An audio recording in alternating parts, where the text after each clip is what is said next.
April ini juga kita nak melihat cerita-cerita lain lah. Sebenarnya dalam bulan April ini adalah bulan ulang tahun kepada Jabatan Kebajikan Masyarakat yang berumur sudah 74 tahun. 74 tahun JKM ini sebenarnya memberi banyak manfaat kepada masyarakat, terutamanya masyarakat-masyarakat yang memerlukan bantuan, khususnya dalam menyelesaikan masalah dan juga pemulihan isu-isu sosial serta pembangunan masyarakat. Jadi untuk berbicara mengenai ulang tahun ke-74 Jabatan Kebajikan Masyarakat ini, bersama saya adalah Puan Rosmah Wati Ishak, iaitu Timbalan Ketua Pengarah Strategik Jabatan Kebajikan Masyarakat. 74 tahun Puan, tahniah diucapkan. Anda merupakan tulang belakang kepada Jabatan Kemajuan Masyarakat. Mungkin bukan generasi pertama, tapi anda adalah legasi penyambung kepada kekuatan Jabatan Kemajuan Masyarakat. Sejarah dia, ceritakan dulu bagaimana JKM ini 74 tahun merubah lanskap masyarakat Malaysia. Okey, baik. Terima kasih Cik Ridwan dan terima kasih RTM kerana menjemput Jabatan Kebajikan Masyarakat untuk berkongsi sejarah tentang perkhidmatan yang telah kami berikan selama 74 tahun, dan RTM pun dengan JKM ini kita kembar kerana menyambut ulang tahun yang sama. Ulang tahun yang sama. Ya. 74 tahun. Dan sejak tahun 46 Jabatan Kebajikan Masyarakat mula beroperasi, serta kita telah mengalami berbagai evolusi di sepanjang tempoh itu, dan sehingga sekarang ini kita telah ditempatkan kini di kementerian yang ke-11.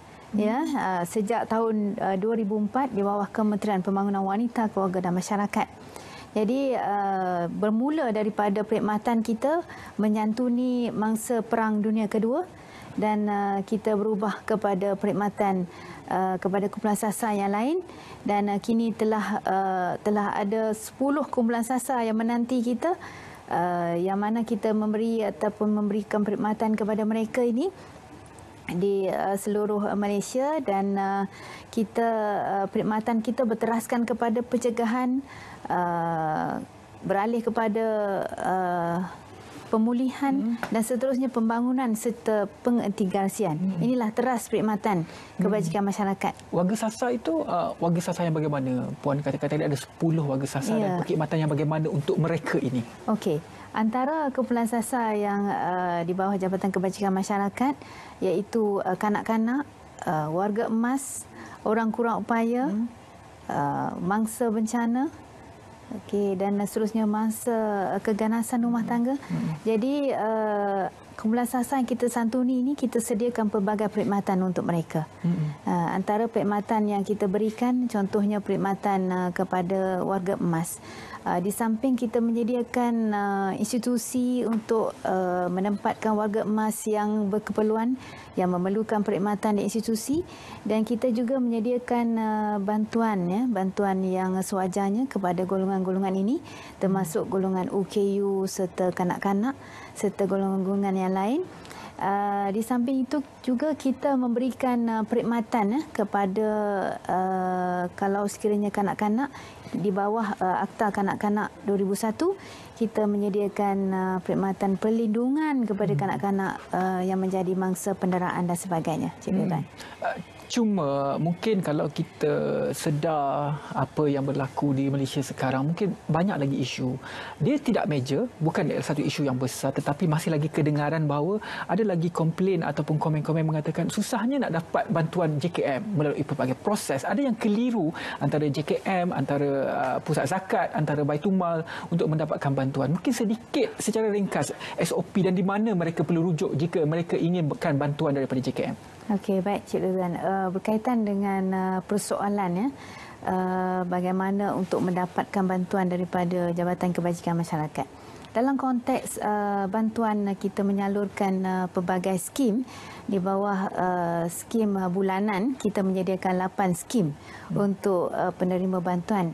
Khususnya kepada contohnya bantuan skim yang terlibat adalah bantuan kanak-kanak, bantuan UKU terdiri pada bantuan UKU tidak berupaya bekerja, bantuan penjagaan pesakit kronik terlantar, bantuan warga emas dan sebagainya. Jadi dalam konteks permohonan untuk mendapatkan bantuan ini, kita telah pun perluaskan kepada pelbagai medium, ya. Antara medium utamanya adalah kita menggunakan masih lagi menerima borang yang dihantar melalui manual, ya. Dan borang ini telah boleh didapati mudah melalui akses secara online juga kita proses permohonan ini. Ya, maknanya borang boleh didapati melalui online dan permohonan boleh dibuat secara online. Dan di samping itu juga perkara ini sentiasa kita war-warkan melalui platform sedia ada, melalui pemimpin tempatan dan sebagainya, juga sering merujuk kepada kami, dan inilah antara hubungan kita, hubungan yang rapat dengan agensi-agensi ini yang memungkinkan kita dapat membuat liputan yang lebih meluas dalam konteks menyediakan perkhidmatan kepada mereka yang Facebook memerlukan dan juga Instagram ada secara rasmi? Facebook juga ada, Instagram juga ada, dan di samping itu kita menyediakan satu talian di bawah kementerian, ada talian kasih 15999 dan juga WhatsApp juga, yang mana talian ini juga memberi ruang kepada masyarakat untuk membuat rujukan dan juga membuat permohonan. Itu dia. Kalau penonton di rumah dengar, itu adalah proses yang satu evolusi yang cukup bagus dalam Jabatan Kebajikan Masyarakat. Anda kalau nak dapatkan maklumat, ada Facebook, ada Instagram, dan juga anda boleh pergi ke laman web Jabatan Kebajikan Masyarakat untuk mengetahui apa bantuan-bantuan yang disediakan. Itu adalah platform-platform yang telah diterangkan oleh Puan sebentar tadi. Dalam fasa Perintah Kawalan Pergerakan, Jabatan Kemajuan Masyarakat mungkin antara satu badan yang cukup sibuk dalam mengagihkan makanan dan juga mengagihkan bantuan. Bagaimana situasi ini dihadapi oleh Jabatan Kebajikan Masyarakat, Puan? Okey, seiring dengan peranan yang telah dipertanggungjawabkan kepada pihak jabatan dan Kementerian Pembangunan Wanita, Keluarga dan Masyarakat khususnya, jadi kita diletakkan juga di bawah essential services. Jadi mengambil kepada peranan kita di pusat-pusat kuarantin yang kini sejumlah 154 buah pusat kuarantin yang telah pun beroperasi. Jadi di sini kita memainkan dua peranan penting, ya Cik Ridwan. Pertama adalah berkaitan dengan membuat pengedaran ataupun pengedaran makan minum kepada PUS ini, ya, di mana kita bekerjasama dengan pihak APM. APM adalah agensi utama serta rela untuk membuat pengedaran makanan, ya. Dan pengedaran makanan ini dibuat dengan pelbagai kaedah mengikut lokasi stesen kuarantin ataupun pusat kuarantin ini. Sekiranya melibatkan pihak hotel, jadi pihak hotel juga terlibat dalam pengedaran makanan ini dan dikawal selia, dikawal rapi oleh pihak APM yang memakai full PPE, ya. Jadi di sini terdapat pelbagai ataupun kita pelbagaikan kaedah penyampaian makanan itu, namun makanan ataupun utamanya, waktu yang utama adalah 3 kali sehari, dan dalam konteks ini kita menyesuaikan dengan keadaan.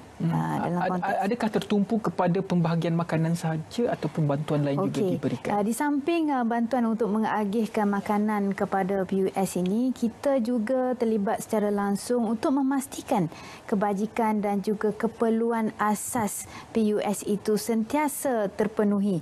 Jadi antaranya keperluan-keperluan ini kita mengumpul melalui pelbagai kaedah.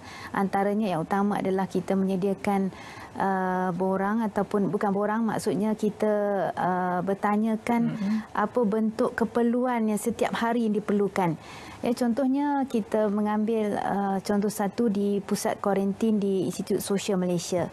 Jadi di sini menempatkan pelajar-pelajar tahfiz. Jadi keperluan adalah berbeza dengan keperluan di pusat kuarantin yang lain yang mana menempatkan golongan dewasa dan sebagainya.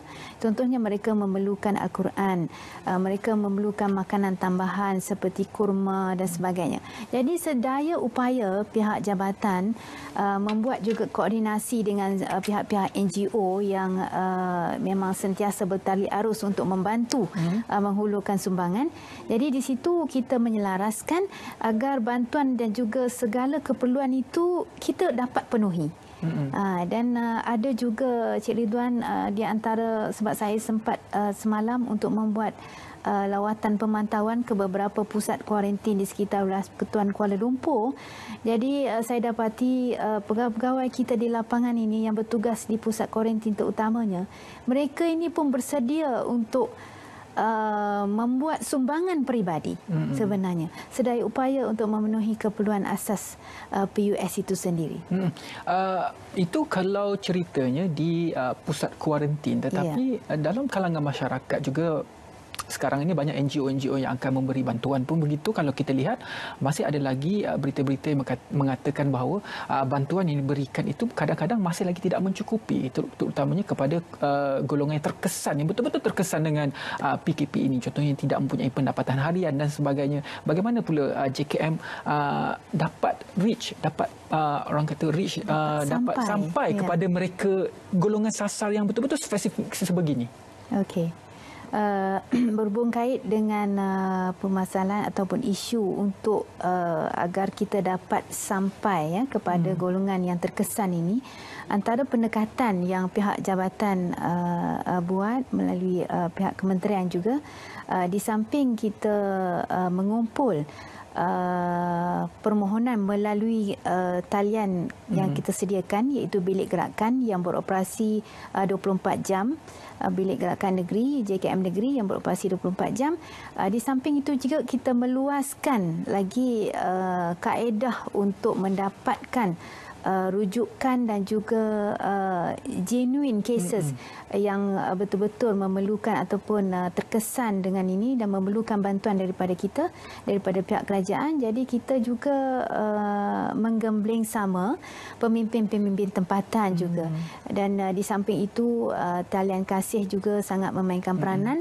Dan sekarang ni Cik Ridwan, sebenarnya kalau ikut dari segi data yang kita terima, bilik gerakan kita memang sangat dihujani dengan panggilan-panggilan ini, dan itu jabatan juga kementerian menaruh keyakinan penuh kita bahawa kita sebenarnya telah dapat sampai dengan perkhidmatan kita ini dengan lebih luas lagi. Orang kata satu pihak yang dipercayai yang untuk membantu golongan ini supaya tidak ada ketirisan dalam pembahagian bantuan dan sebagainya. Mungkin secara kasarnya apabila kita melihat 74 tahun perkembangan Jabatan Kebajikan Masyarakat di Malaysia, bagaimana Puan melihat perubahan lanskap masyarakat itu sendiri, terutamanya golongan B40 dan M40? Okey, dari segi perubahan yang kita dapati, terutama dalam konteks kita dalam tempoh PKP ini, Cik Ridwan, kita nampak masyarakat sudah semakin memberikan kerjasama baik kepada agensi, dan buktinya kita mendapat pelbagai ucapan penghargaan daripada mereka yang sekarang ini kemudahan media ataupun di hujung jari. Jadi ramai yang menghantar video-video yang dapat dengan ini menjadi suntikan semangat dan motivasi kepada warga kerja Jabatan Kebajikan Masyarakat khususnya untuk meningkatkan lagi kualiti penyampaian kita. Dan antara lain juga dalam konteks ini kita juga yakin bahawa masyarakat itu dah semakin berubah dari segi maknanya sudah mula untuk dapat menyantuni bersama ataupun dapat menterjemahkan konsep kebajikan ini adalah tanggungjawab bersama, Cik Ridwan. Hashtag kita jaga kita. Ya, kita jaga kita. Kebajikan tanggungjawab bersama bermakna ini di mana sumbangan NGO juga diselaraskan oleh pihak jabatan, ya, sebagaimana arahan Yang Berhormat Perdana Menteri, dan seterusnya juga kita dapat melihat di sini bahawa sumbangan ini semakin hari semakin banyak yang memerlukan untuk kita menyelaras dari segi penghantarannya yang dilakukan oleh pihak APM dan juga rela. Jadi di sini juga kita dapati walaupun servis yang utama agak sedikit orang kata oleh kerana tempoh PKP ni, namun kita tetap teruskan juga servis-servis kita untuk sampai kepada golongan sasar kita melalui melalui kita telah pun menggunakan norma-norma baru dalam kita menyampaikan perkhidmatan kita.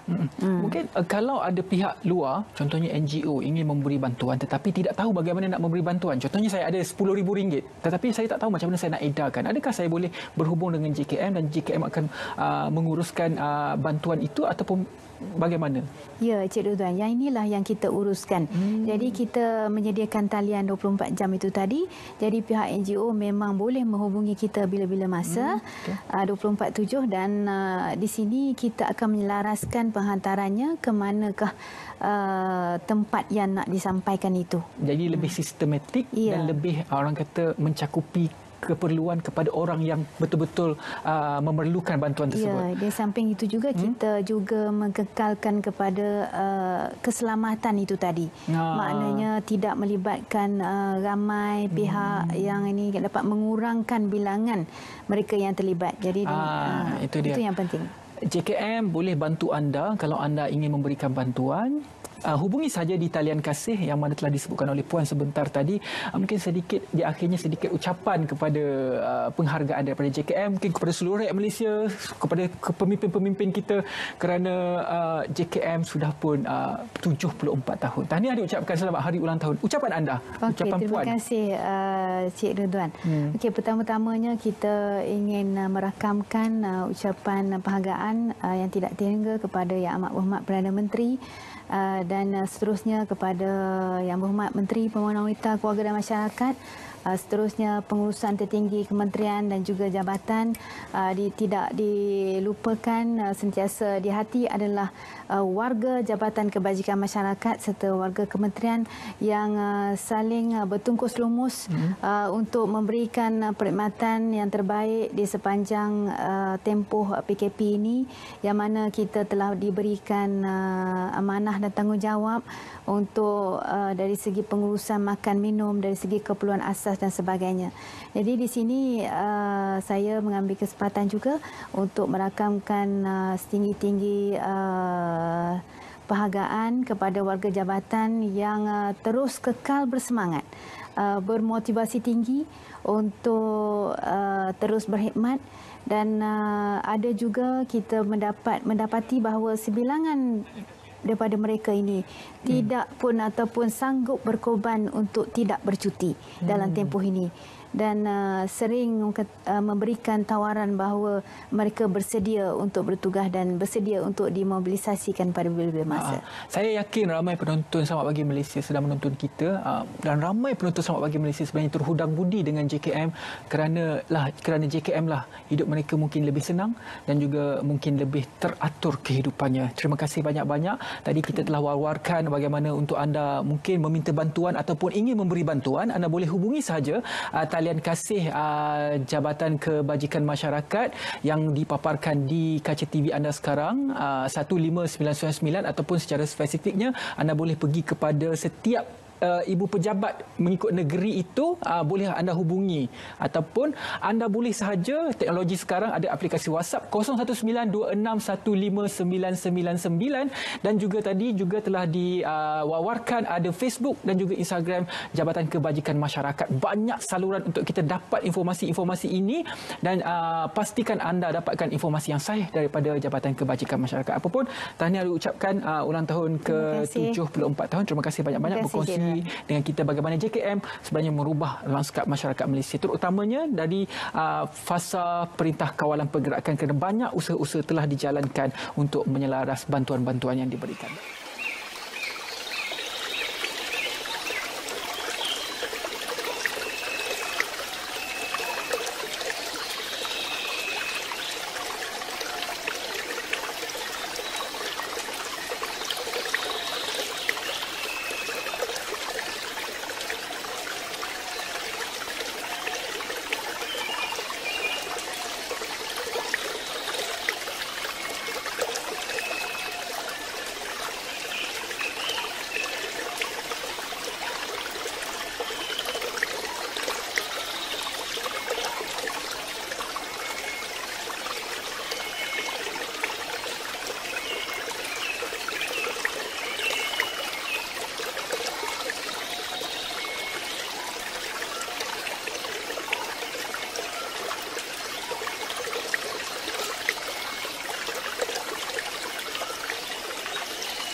أعوذ بالله من الشيطان الرجيم.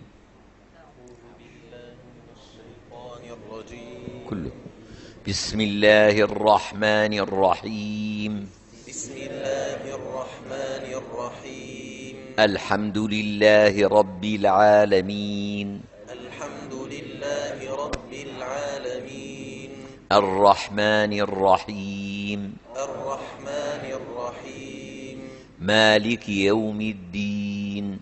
مالك يوم الدين. إياك نعبد وإياك نستعين.